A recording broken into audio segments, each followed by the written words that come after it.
This evening we will be looking at the final nation before Israel, and that nation's Judah. So here in the progression of the Lord announcing his judgment to the nations surrounding Israel, he also mentions Judah, the destruction that is awaiting them for their own sin and trespass. So after this, we should start moving through the book a little bit faster, but I did want to take some time just to focus on Judah this evening. So Amos chapter 2, verse 4.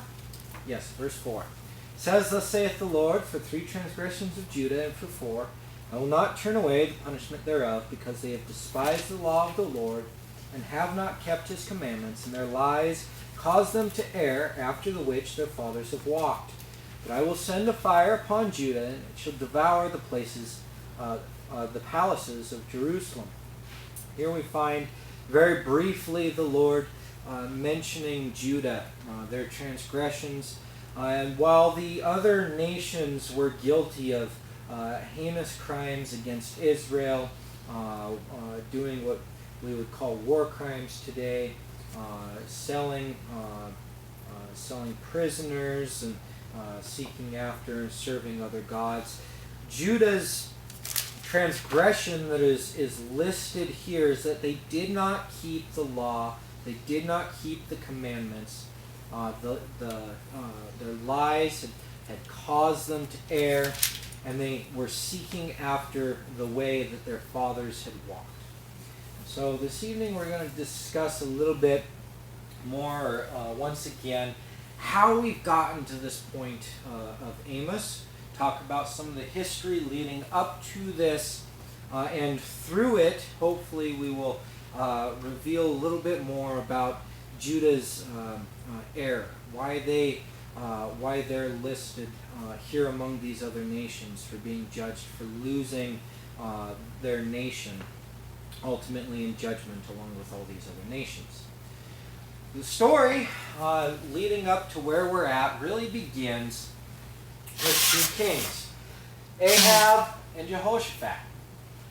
Now, Ahab was a son of Omri, who was a general in the army of the king before him. Omri was not a very good man, not a very good king. If you ever want to remember who Omri was, just remember Omri was very ornery. He was not a very good king at all. He usurped the throne from the man that held it before him. He lived for a few years, and then he had Ahab. We remember Ahab from places such as 1 Kings chapter 18, where Elijah goes up against the 400 prophets of Baal. These prophets were allowed into the country. Baal worship was really grown within Israel under the watch of Ahab. He was the man that married Jezebel.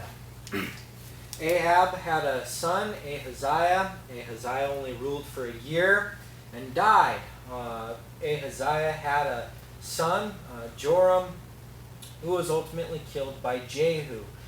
Jehu was the man that God had told that he would become king. God told Jehu that if you obey me, if you keep my commandments, I'll prosper you. Jehu didn't. He didn't want to. And so God essentially told him, well, fine, for what you've done in following after my commandments and doing this thing for me and ending the line of Ahab, I'll let you persist on the throne in Israel for 4 generations. Jehoahaz, Jehoash, Jeroboam II, finally in Zechariah, who was also murdered and his throne usurped. In Judah, we have Jehoshaphat. And then Jehoshaphat's son Jehoram. This is the man that we will be focusing on here in just a little while. Jehoram's heir, not his son, Ahaziah. Ahaziah's mother, Athaliah. Joash, who was Ahaziah's son, who was secreted away. And we have Amaziah, and finally Uzziah. This letter, or this book, Amos, was written in the rule of Jeroboam II and Uzziah. So we have all this history here that we have to cover, that we have to talk about. We'll start over in Israel with Ahab. He was the son of Omri. He married Jezebel. He promoted Baal worship. 1 Kings chapter 21, verse 17 through 24 tell us this about Ahab in his wickedness. And the word of the Lord came to Elijah the Tishbite, saying, Arise, go down to meet Ahab king of Israel, which is in Samaria. Behold, he is in the vineyard Naboth, whither he go down to possess it. And thou shalt speak unto him, saying, Thus saith the Lord, Hast thou killed and also taken possession? Thou shalt speak to him, saying, Thus saith the Lord, In the place where the dogs licked the blood of Naboth, shall dogs lick thy blood, even thine. And Ahab said to Elijah, Hast thou found me, O mine enemy? And he answered, I have found thee, because thou sold thyself to work evil in the sight of the Lord. Behold, I will bring up evil upon thee, and will take away thy prosperity, and will cut off from Ahab all the male heirs, and him that shut up and left in Israel. And will make thine house like the house of Jeroboam, the son of Nebat, and like the house of Baasha, son of Ahijah, for the provocation wherewith thou hast provoked me to anger, and made Israel to sin. And of Jezebel also spake the Lord, saying, The dogs shall eat Jezebel by the wall of Jezreel. Him that dieth of Ahab in the city shall dogs eat, and him that dieth in the field shall the fowls of the air eat. We pick up here right after we're told about this sin that Ahab had committed. As well, Ahab was a very wicked king. The thing that he did that caused him to lose the throne, that caused this judgment to be put against him by the Lord, was as he was expanding his castle there in Samaria. There's this man, Naboth. He had a field, he had a vineyard. It was right next to his castle. And so Jezebel said, Hey, doesn't that field look good? We should get that field. Offer to buy it. Ahab offers to buy this field, right? He wants to add it to his own property. Goes to Naboth, offers to buy it from him. Naboth refuses. It's his family's land. He's not going to sell his inheritance. He's not going to sell the inheritance of his family. So he refuses, and rightly so. Right? God had told the people of Israel that they weren't to just sell the land that belonged to their family. If land belonged to them, they hold on to that. We talked about that on, I believe it was Sunday, when we spoke about the year of Jubilee, the restoration of lands that were leased to other people, to other families, and that land being restored back to them, back to their families. So, this man refuses, and instead of just accepting it and finding something else for his idle land buying, he conspires against this man Naboth. He spreads a rumor, gets Naboth stoned. He falsely accuses this man, gets him murdered. And it's for this murder through deception, having this man Naboth stoned, that he is ultimately judged, and he's told that all his male heirs are going to be cut off from him. A little bit later in the chapter, Ahab repents. He goes to the Lord. He's very remorseful for what he did, and God says, all right, fine, I won't do it now, but your line will be cut off. Right? God extends the grace to Ahab, lets him live out his days, lets his son rule, but ultimately God's promise is fulfilled in his grandson. That's just a little bit about Ahab. Ahab also had a sister who was Athaliah. That's why she's important. So we'll just draw a nifty little line right there for later. Ahab's sister, Athaliah. Now, there was a point in time under Ahab's rule where Ahab and Israel came together in military alliance. And that was under Jehoshaphat and Ahab. They sealed this alliance, Jehoshaphat and Ahab, by marrying Ahab's daughter to Jehoshaphat's son Jehoram. Also in this agreement, Ahab's sister was married to Jehoshaphat's son. So Jehoram had two links going back to Ahab through Athaliah and through the daughter of Ahab, who I don't think she's named in our Bibles. He's also linked back there through two marriages. Okay, so Jehoshaphat, overall, good king. Sierra? Can you put like sister and two marriages on the line? Sorry, that's just, I appreciate that. Two R's? I don't know. Okay.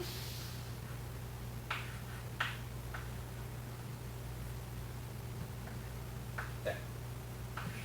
Two marriages. Jehoshaphat overall was a good king. He led the people of Judah well. Judah was successful under his rule. He still didn't take down the idols that were set up in Dan and Bathsheba, or Dan and Bethel.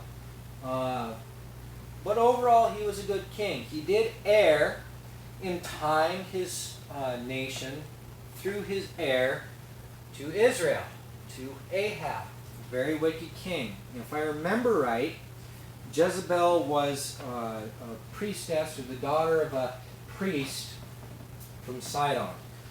She was a pagan woman that Ahab was married to. Something happened in Jehoram's life. We find written about over in 2 Chronicles chapter 21. So let's turn over there. 2 Chronicles chapter 21. Is any of this ringing a bell from when we talked about it last time?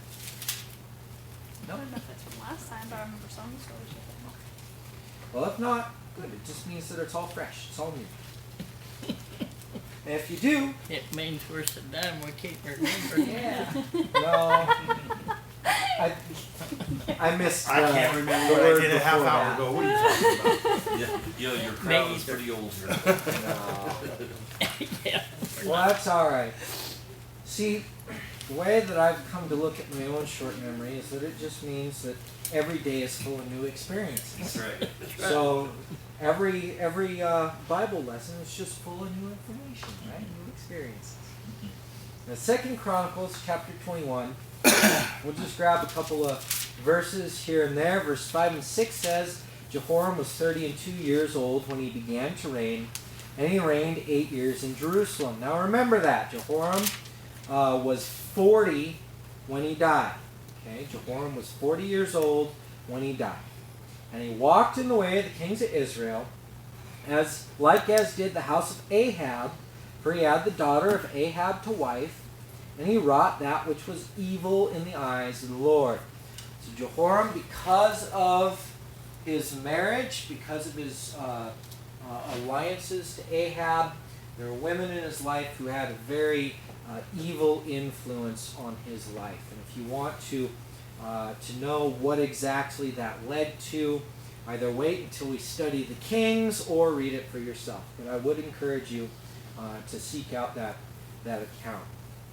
Let's skip down to verse 16, verse 17. Because of the evil that Jehoram had allowed to occur in Judah, because of his wickedness, there are a couple of things that happened. Verse 16, moreover, the Lord stirred up against Jehoram the spirit of the Philistines and the Arabians that were near the Ethiopians, and they came to Judah and broke it and carried away all the substance that was found in the king's house, and his sons also, and his wives, so that there was never a son left him, save Jehoahaz, the youngest of his sons. So his house is completely broken, completely plundered. There's Jehoahaz. And you will notice Jehoahaz is not in the list of people who took over the throne in Judah. There is a Jehoahaz Ahaz down here, that's the heir of Jehu. Just digress for a brief moment. If you look at the timelines, you kind of study when all these things occurred. It seems like what happened, Jehoram had his one son left to him. He was convinced to send this son to Israel for safekeeping. And that son, same name, lived the same time as Jehoahaz. So my personal theory, take it for what you will, is that, well, there was not a descendant of David in the throne of Judah. There was a descendant of David that was allowed to rule from in Israel. Sierra, you have your hand up? What's the difference in years between Ahab's rule and Joahaz's rule? Jehoahaz's, let me look here. Ahab was, his rule started approximately around 874, and he ruled through 853. And then Jehoahaz was 814 to 798. So what's that, 60? Less than that. There was about 41 years between the death of Ahab and the beginning of Jehoahaz's rule.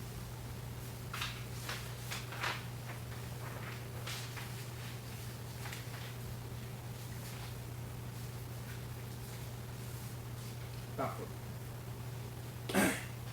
But remember, this is all occurring well after Ahab had died. Jehoram, when did Jehoram take rule?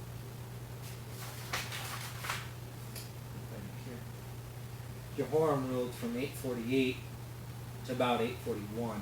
So Ahab had already been dead and gone for quite a while before Jehoram took the throne.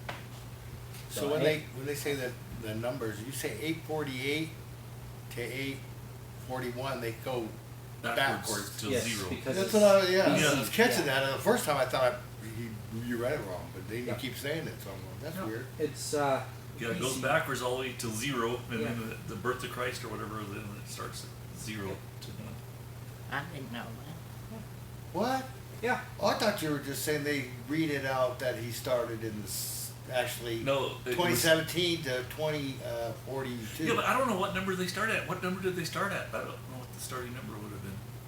For what? Going backwards? Yeah, like the date. They go 1 They million. figure it back. They put the dividing line at, I think it's supposed to be at the birth of Christ.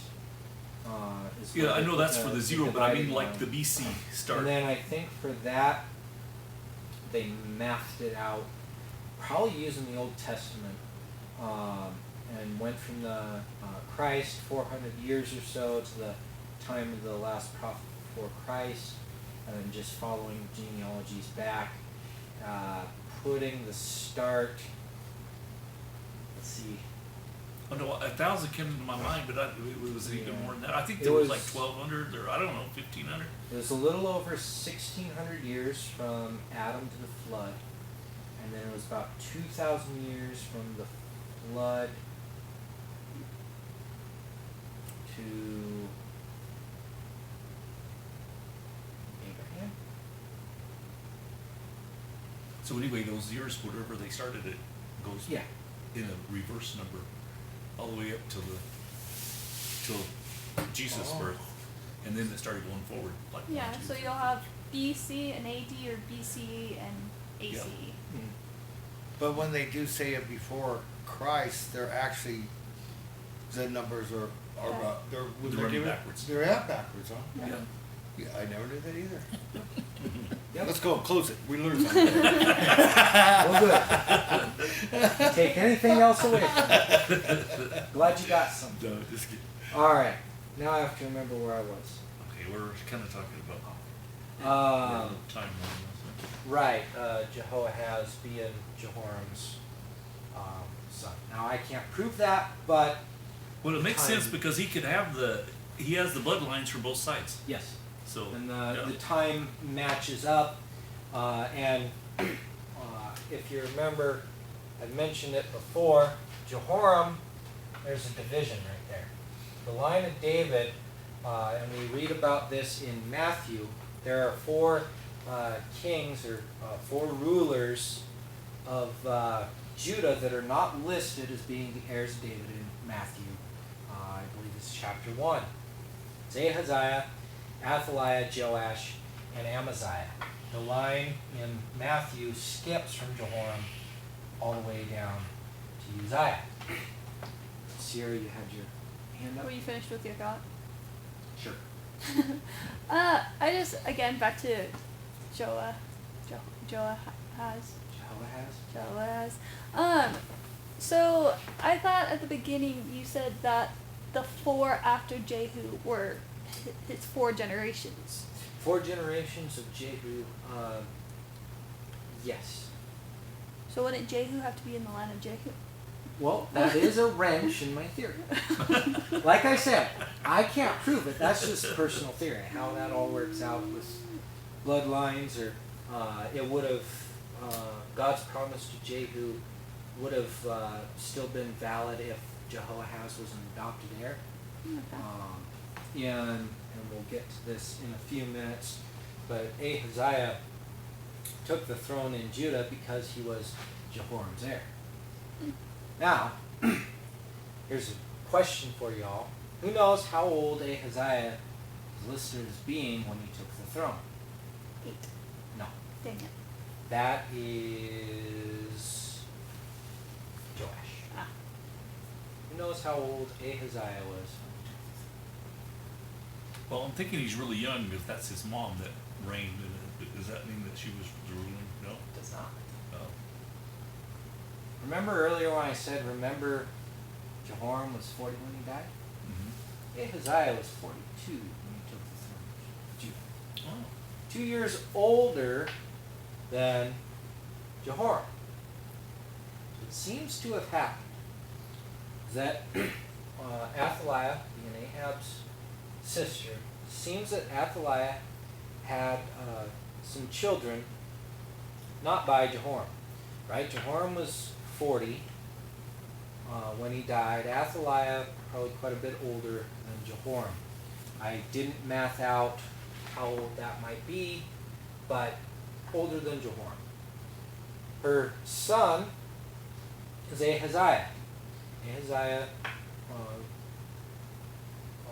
came into Judah with Athaliah, part of the alliance with Israel. I couldn't tell you exactly, but Ahaziah was 2 years older than Jehoram. He took the throne at 42. Now, is that the same as the guy that crossed the... It is not. These... Yeah, So those two. if Athaliah was Ahab's sister, these two Ahaziahs were cousins. Right? Ahaziah here is listed as Ahab's son. He ruled for a year, approximately 53 to 852 BC. He died after a fall, whereas the Ahaziah in Judah ruled... Oh, it got cut off. Well, let's see here. I can math it. Ruled from about 841 until 841. Not very long. He didn't live very long, but this man was dead for quite a while before That this was- Ahaziah Okay. came. Now that's part of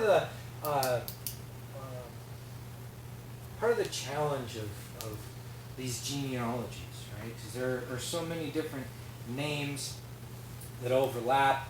A lot of rulers. You'll find that not just in our palette this evening, but all throughout the genealogies, there are people whose names match. Like, no, that's Ahaziah. That's not Amaziah. There's a lot of that went on. And so as you're reading through the genealogies, unless you're taking time to do a lot of flipping back and forth and and analyzing, you can miss some of this detail. It's easy to overlook, and it's easy also to just not care about it. But And what's the importance of the genealogy of this side here? of this, which side? Well, Of I both mean, you sides? know how you read through Matthew the genealogy of Christ and David, and then you Yes. get some of it, and some of it gets Mhm. crossed. But this is more of the Older Testament. It's just your basic Religion. knowledge of the bloodlines and Knowledge of that, and in the genealogies, we see a few things come out. In Judah, there was disruption from the line of David, but it was restored within these 4 generations, right? However many years that was restored back to the bloodline of David. God's promise to David was that you would always have an heir on the throne. He would rule on his throne in Judah. That was God's promise to David. So in Judah, and the reason why Matthew begins with that is to show God's unbroken promise to David. Right? Christ is the heir through David.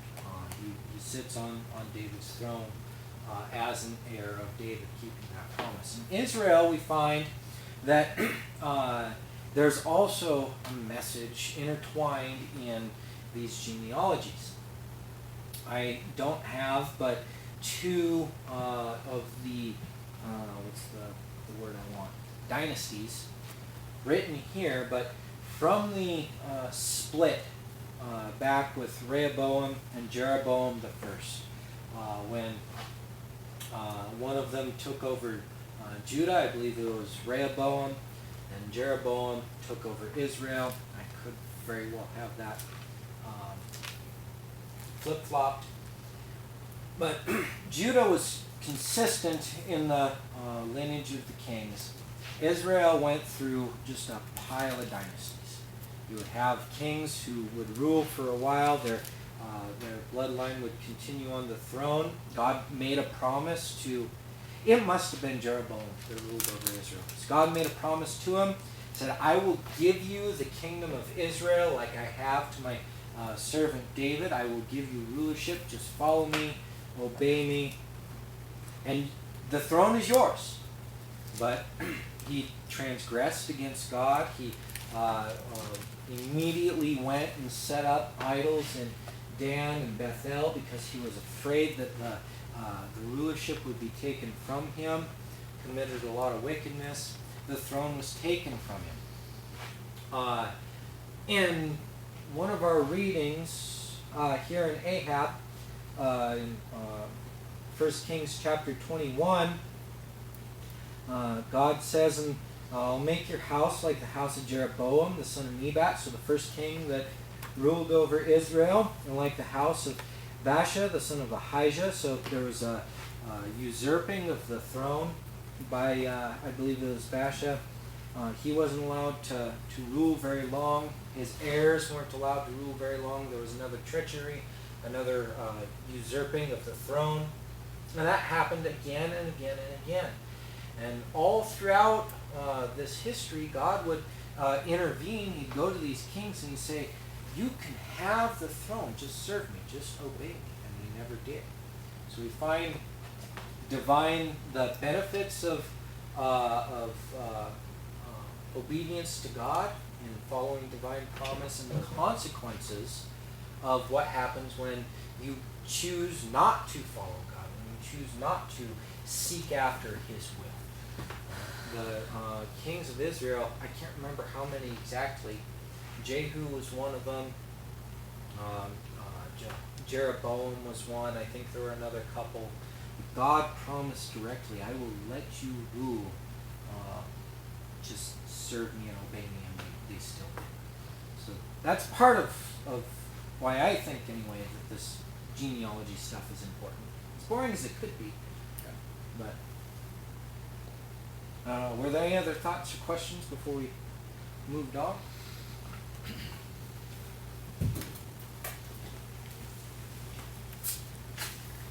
If not, we will continue. I trying to remember where I was. Joash, for 42 when he took the throne, older than Jehoram, son of Athaliah. Right. So, part of what we also find with all of this, with this great reset, in getting to where we're at, right? Getting to why we're studying all this in the first place. When Amos came to Israel, under the rule of Jeroboam II, under the rule of Uzziah, God had come to them in a very prosperous time. He had just restored the throne of David to Judah, right?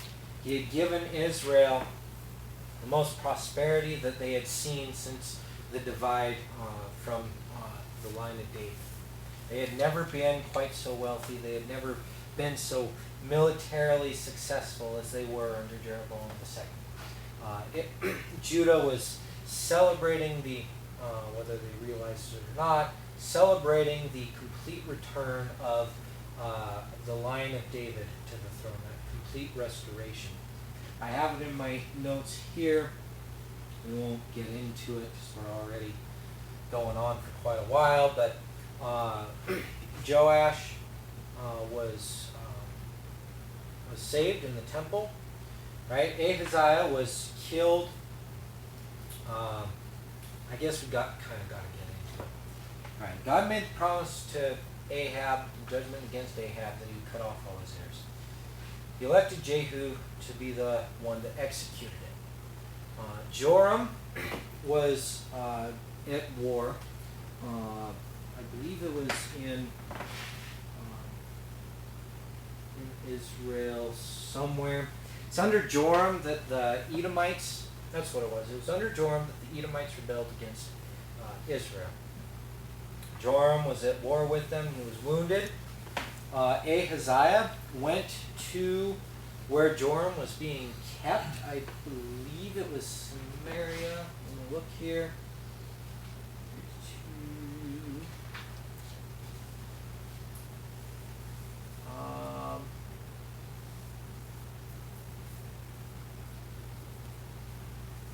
And just because we can, also 2 Chronicles 22, the first two verses, is where we find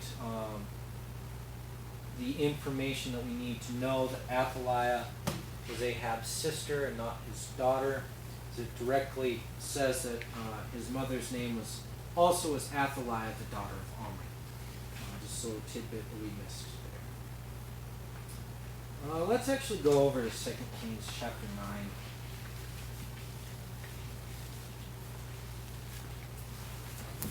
Kings chapter 9. Now we've moved on. We're going to read a little bit about Jehu.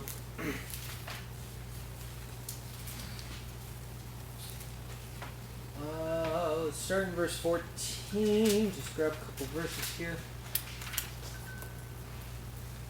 So Jehu, the son of Jehoshaphat, son of Nimshi, conspired against Joram. Now Joram had kept Ramoth-Gilead, he and all Israel, because Hazael, the king of Syria. But King Joram was returned to be healed in Jezreel from the wounds which the Syrians had given him when he fought with Hazael, king of Syria. And Jehu said, if it be your minds, then let none go forth nor escape out of the city to go tell it in Jezreel. So I was wrong. It wasn't the Edomites that had wounded him, it was the Syrians. But he had been brought to that city. Jehu knew it. So he was already conspiring to go to where the city where Joram was being kept because he was going to execute Joram. During this time, if we skip down to verse 20, we find, do we find it here?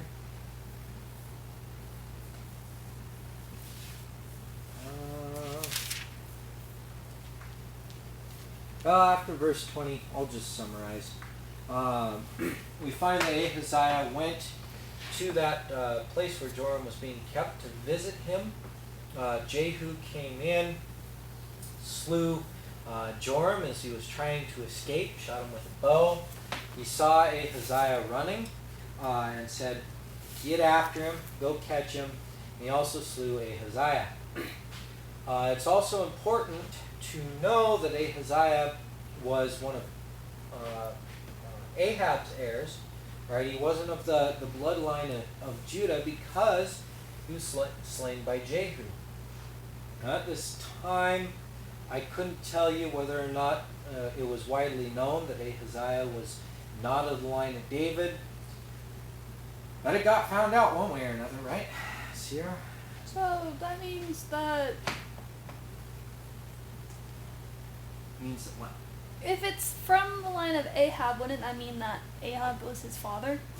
No, not necessarily. Of the line of Ahab, being that it was of the line of Omri, maybe it was Ahab's heir, but we aren't told who Athaliah had those sons by, just that she did. It was of Ahab's bloodline. So, and when God told Ahab, when he said that judgment against Ahab, he said he was going to cut off all the male heirs.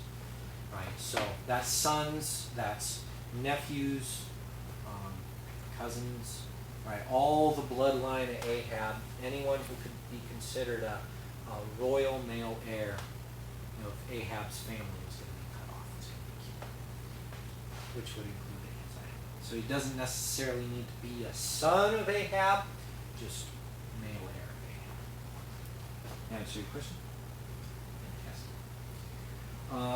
Fantastic. So Ahaziah was slain. Athaliah, when she heard about this, got really angry, killed all the other male heirs within Jerusalem, right? Athaliah's daughter, I believe it was, I might actually have that here.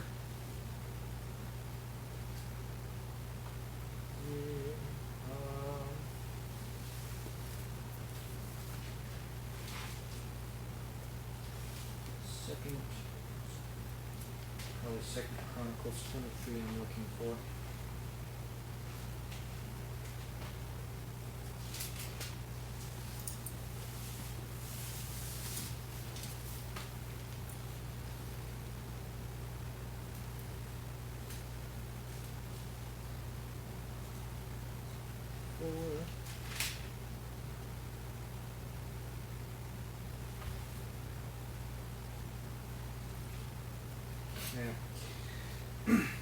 Just summarize it to say that someone in Athaliah's family, I think it was her daughter, took Joash to the temple to be hid. Joash was just a baby, took him to the temple. There was a priest there in the temple whose name was Jehoiada. Jehoiada was a very faithful man there in the temple. Took care of Joash. He knew that, at least it seems that he knew that there wasn't a heir of David on the throne of Judah. Of course, Athaliah being of the Omri lineage. He began to work to restore that Davidic line on the throne of Judah. When Joash took the throne, he eventually was married to a woman of Jerusalem, an heir of David. So we find that Amaziah had the lineage of David, had the blood of David from his mother's side. Amaziah was also married to a woman of the Davidic line. And we get to Uzziah, who then had the blood of David from both sides. And so that's how that was restored. Joash, it's also told Joash that he served the Lord as long as Jehoiada, giving me trouble for some reason, as long as Jehoiada was alive. But once Jehoiada passed away, Joash allowed other influences to really overcome what he had been taught, and he also descended into wickedness. Does all this kind of make sense?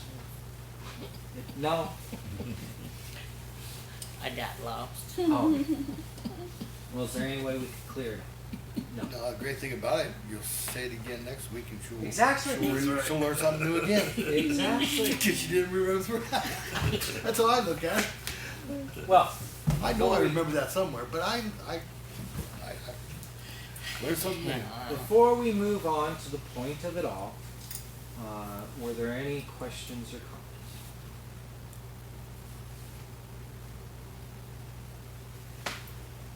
Put the chalk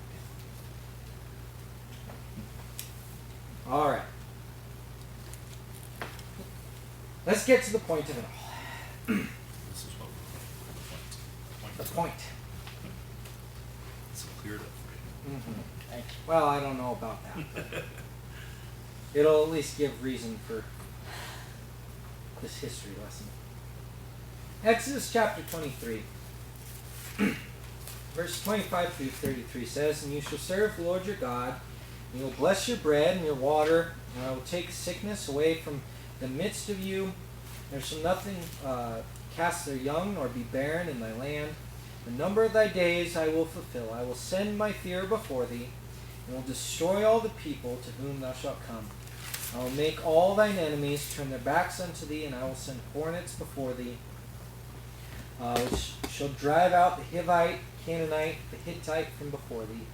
I will not drive them out before thee in 1 year, lest the land become desolate, the beasts of the field multiply against thee. But by little and little I will drive them out from before thee, until thou be increased, and inherit the land. And I will set thy bounds from the Red Sea even unto the sea of the Philistines, and from the desert unto the river.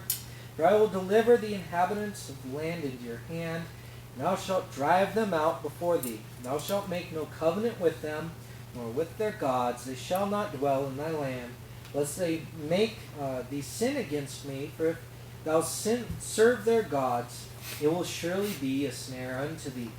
Exodus chapter 34, verse 10 through 17 says, "And he said, Behold, I make a covenant before all thy people. I will do marvels, such as have not been done in all the earth, nor in any nation, and all the people among which thou art shall see the work of the Lord, for it is a terrible thing that I will do to thee. Observe thou that which I command thee this day. Behold, I drive out before thee the Amorite, the Canaanite, the Hittite, the Perizzite, and the Hivite, the Jebusite. Take heed to thyself, lest thou makest a covenant with the inhabitants of the land, whither thou goest, lest it be for a snare in the midst of thee. You shall destroy their altars, break their images, cut down their groves, for thou shalt worship no other God, for the Lord, whose name is jealous, is a jealous God. Lest thou make a covenant with the inhabitants of the land, and they go whoring after their gods, and do sacrifice unto their gods, and one call thee, and thou eat of his sacrifice, and thou take their daughters unto thy sons, and their daughters go whoring after their gods, and make thy sons go whoring after their gods. Thou shalt make thee no molten gods." Right there in chapter 34, verse 16, really sounds a whole lot like what happened to Jehoram, doesn't it? Marrying sons to daughters, lusting after these other gods, serving these other gods. I stapled through that. Leviticus chapter 18, verse 2 through 4 says, "Speak unto the children of Israel, say unto them, I am the Lord your God. After the doings of the land of Egypt, wherein ye dwelt, shall ye not do, and after the doings of the land of Canaan, whither I bring you, shall ye not do, neither shall you walk in their ordinances.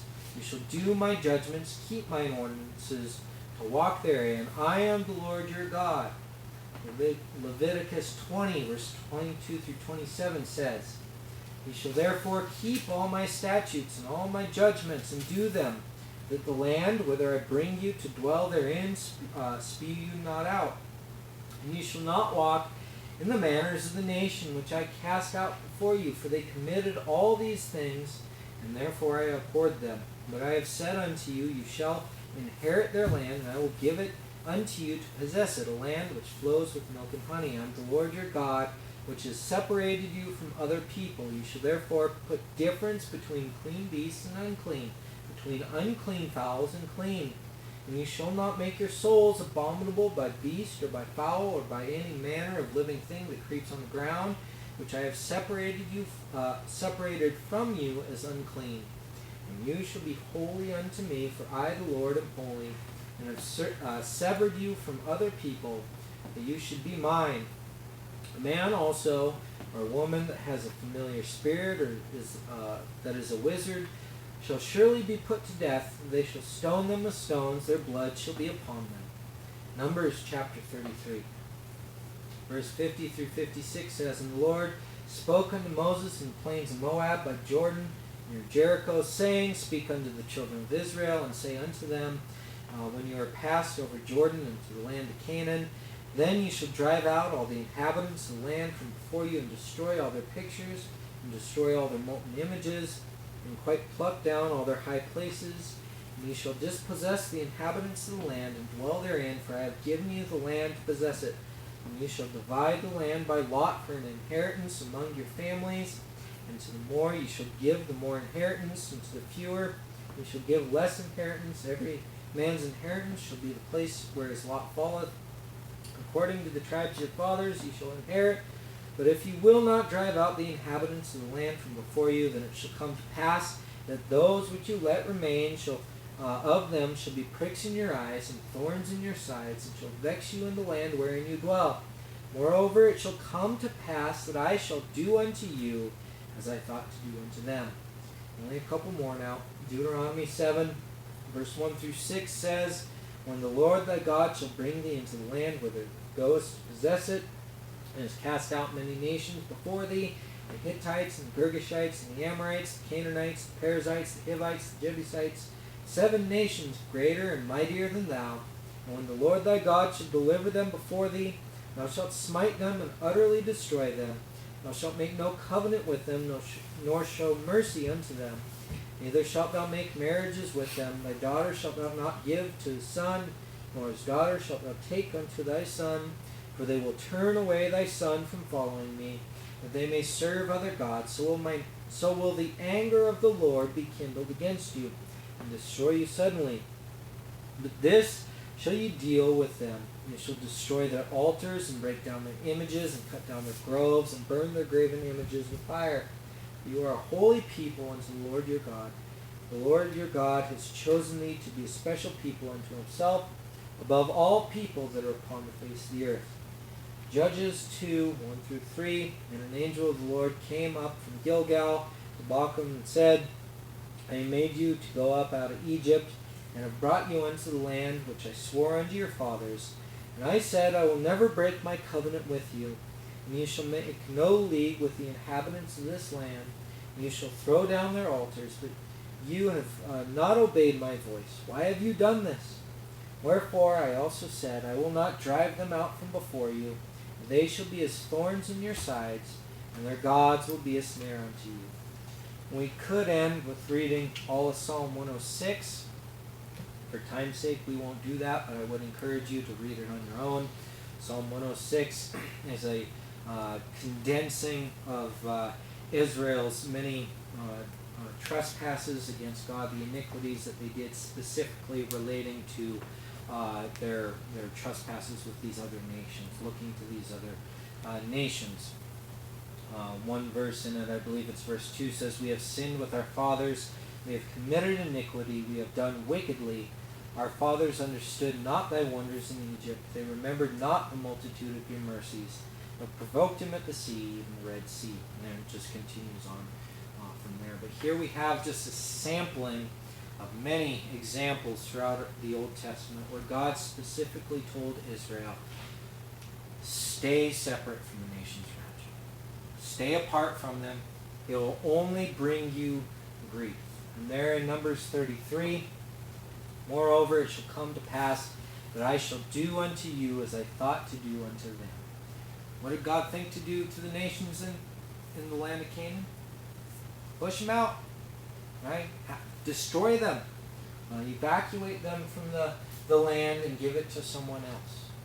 We find that time and time again they were instructed to keep themselves separated, to keep themselves a people consecrated to God, a holy nation, right? A holy people. God had promised so many blessings to them if they only would keep themselves separated from these nations. They would only obey His laws, obey His commandments. They didn't need to look to the other nations as Jehoshaphat did, as other kings did. Look to other nations for alliances, for protection, for financial benefit and gain. They needed only to look to God, and yet we find in Amos their trespasses that they forgot these things. They forgot the law of God. And when we bring it all back around to, well, what should this mean to me today? We're reminded that we ourselves are told to be a people kept separate from the world. We're to separate ourselves out. And we find in this example that it doesn't matter what excuses we give, right? The nation of Judah many times was surrounded by people that wanted to destroy them, that wanted to completely destroy them. And they had the option, look to God, look to the nations around them. And in times when they looked to God, I called your remembrance Hezekiah as Jerusalem was surrounded by the Assyrian horde, and he brought that letter that the representative of the Assyrians had given them, blaspheming God and telling them that there was no hope. And he took that letter and he spread it out on the altar before God, and he says, look at this. What did God do the next day? What did God do?